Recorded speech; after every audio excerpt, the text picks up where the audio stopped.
कछु भूत तो ऐसे है कि ऐसे गोल गोल घूमे के सारे पेड़ ही उखाड़ डाले।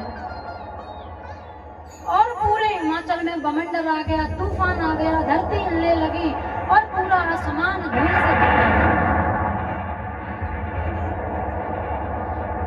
चुड़ैल अपनी अलग आवाज कर रही है, प्रेत अपनी आवाज अलग कर रहा है और अपनी अपनी आवाजों में गीत गा रहे हैं, मंत्रों का उच्चारण कर रहे हैं। बूढ़े बड़े बाबा एक दूसरे से कहने लगे, भैया ऐसा लग रहा है क्या कोई भूकंप नहीं आ जाए, हमारी लाडली को विवाह नहीं है पर ऐसा लग रही कोई भूकंप आ रहा, धूल उड़ रही है, बुरी बुरी तरह की आवाजें हो रही है, पता ना क्या होगा। बारात धीमे धीमे करके निकट आ रही है। अच्छा, और धूल इतनी उड़ रही कि दूल्हा बारात दिखे ही नहीं। बारात चली आ रही है और बूढ़े बड़े इंतजार कर रहे हैं कब बारात आवे। और पता है दूसरी तरफ क्या भयो, दूसरी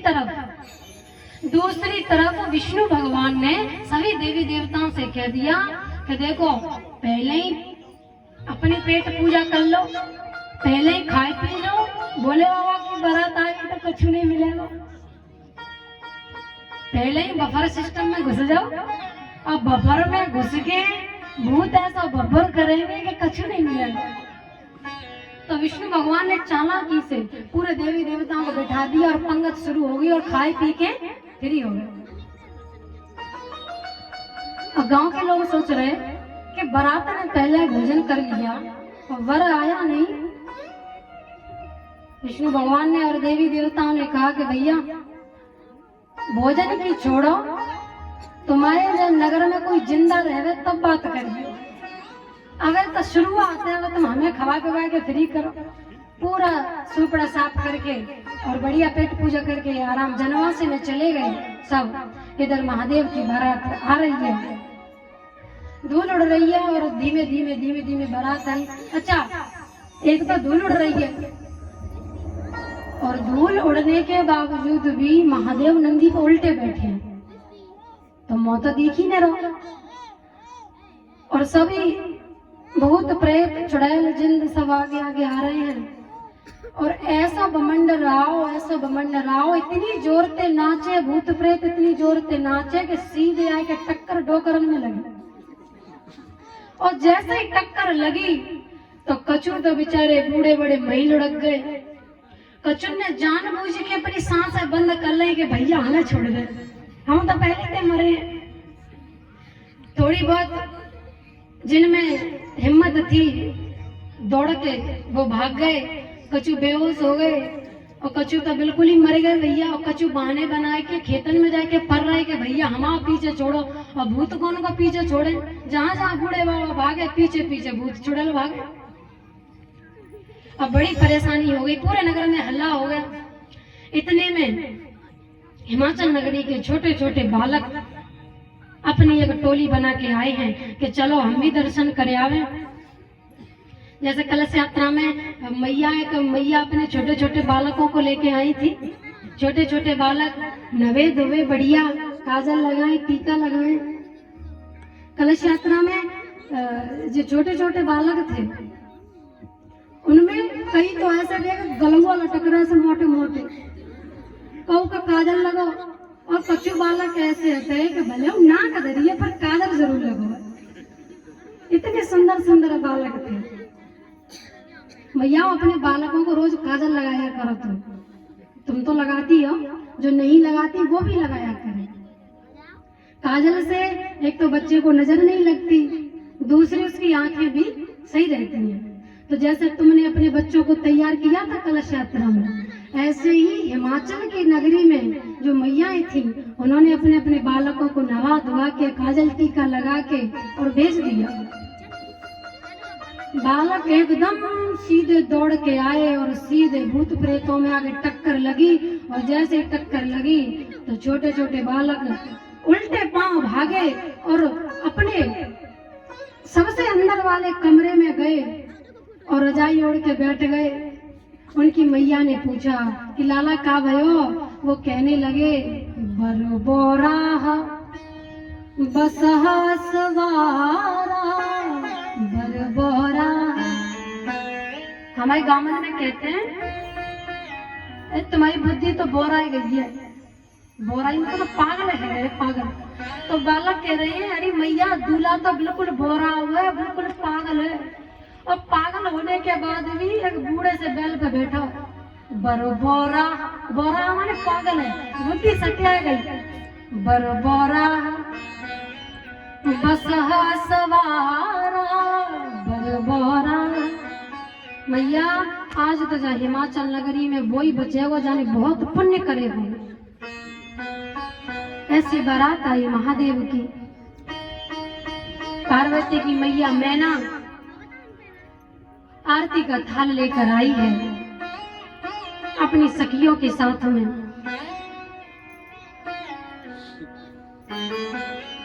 और जैसे ही महादेव मैना के सन्मुख आए हैं, अब महादेव की तो पीठ उल्टे बैठे थे ना, महादेव की पीठ थी। तो मैना ने कहा कि अपना अपना चंदा सा मुखड़ा दिखाओ हमें भी। महादेव ने कही कि हम तो सीधे तब होंगे जब नंदी उल्टो होगा, तो पहले नंदी को घुमाओ। तो पूरे भूत प्रेतों ने नंदी के सींग पकड़े, किसी ने पूंछ पकड़ी। अब बूढ़े बड़े तो होते हैं, और थोड़ी सी जगह कैसे बैक गियर कैसे लगे होंगे। बोले नंदी को उल्टा करो तब हम सीधे होंगे। नंदी महाराज उल्टे हो गए, महादेव सन्मुख हो गए। और जैसे ही मैना ने महादेव के दर्शन करे तो मैना मूर्छित होकर गिर पड़ी। पानी का कलश गिर गया, दीपक गिर गया और मूर्छित हो गए। और मूर्छित होकर जब मूर्छित हुई तो सखियां उसको ले गई, मूर्छा दूर करी। तो कहती है कि मैं अपनी पुत्री को कुआं में लेके गिर जाऊंगी, नदी में कूद जाऊंगी, अग्नि में जल जाऊंगी, पर जब बावरे वर के साथ अपनी पुत्री का विवाह नहीं करूंगी। महादेव नंदी पर उल्टे बैठे, उसका एक कारण और था। उसका एक कारण ये था कि महादेव के पीछे जितने बाराती थे, जितने देवी देवता थे, महादेव चाहते थे कि मैं अपने विष्णु को, अपने ब्रह्मा को और अपने परकरों को, अपने भक्तों को हमेशा देखता रहूं। क्योंकि सीधे बैठते तो दर्शन नहीं कर पाते पीछे बारात का, इसलिए उल्टे बैठे कि मुझे मेरे हरि के दर्शन होते रहे, मुझे अपने परकरों के दर्शन होते रहे। मूर्छित हो गई मैना। महादेव ने पूछी अपने गढ़ों से कि ये कौन है। गढ़ों ने कहा ये तुम्हारी सास है, सास। महादेव बोले ये सास कौन सा पदार्थ होती है। गढ़ बोले सास का मतलब होता है कि हमारी जो मैया है, जो पार्वती मैया है, आपके जो प्रियतमा है, उनकी माँ है, इन्होंने उन्हें जन्म दिया है। अच्छा तुझे गिर क्यों पड़ी। नंदी बोले बाबा चलो ब्याह हैगा होए तो चलो, इतनी बेइज्जती है गई हमें देख के पूरी हिमाचल नगरी ने अपने अपने दरवाजे बंद कर लिए और जाते बड़ी बेइज्जती का होगी, लौट चलो। महादेव तो महादेव है। महादेव कहते हैं कि अरे पागल जी हमारी बेइज्जती ना भई, का पता हिमाचल नगरी में ऐसी रीति हो कि दूल्हा देख के दरवाजा बंद कर लेता हूँ, ऐसी रीति भी तो हो सकती है। महादेव ने पूछा कि ये क्यों गिर गई। तो नंदी ने कहा कि प्रभु अब तुम्हें ब्याह करना ही है तो जैसे तैसे अपने मन को समझा लो। तुम इतने सुंदर हो कि तुम्हारी सास देख के बेहोश हो गई कि हाय मेरी पुत्री के तो भाग्य खुल गए, इतना सुंदर दूल्हा मिला। महादेव प्रसन्न हुए कि भैया चलो हमारी मेहनत काम तो आई। नंदी ने कहा कि प्रभु आपके माथे पर चंद्रमा देखकर मैना ने सोचा कि जिसके माथे पर चंद्रमा है उसको दीपक दिखाने से क्या फायदा। जिसके माथे पर चंद्रमा है वो छोटा सा दीपक क्या करेगा, इसलिए दीपक गिरा दिया। जिसके माथे पर गंगा बहती है वहां एक लोटा जल क्या करेगा, इसलिए जल भी फैला दिया।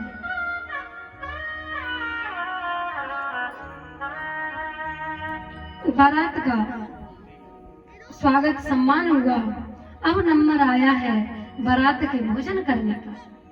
देवता तो पहले ही खाए पी के बैठ गए।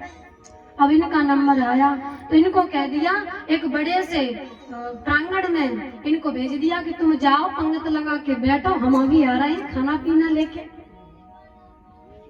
सारे भूत प्रेतों को भेज दिया गया और थोड़ी सी देर बाद गांव के बूढ़े बड़े लोग और कुछ युवा लोग गए देखने के लिए कि चलो पंगत बैठ गई होगी तो भोजन प्रसादी परस दे।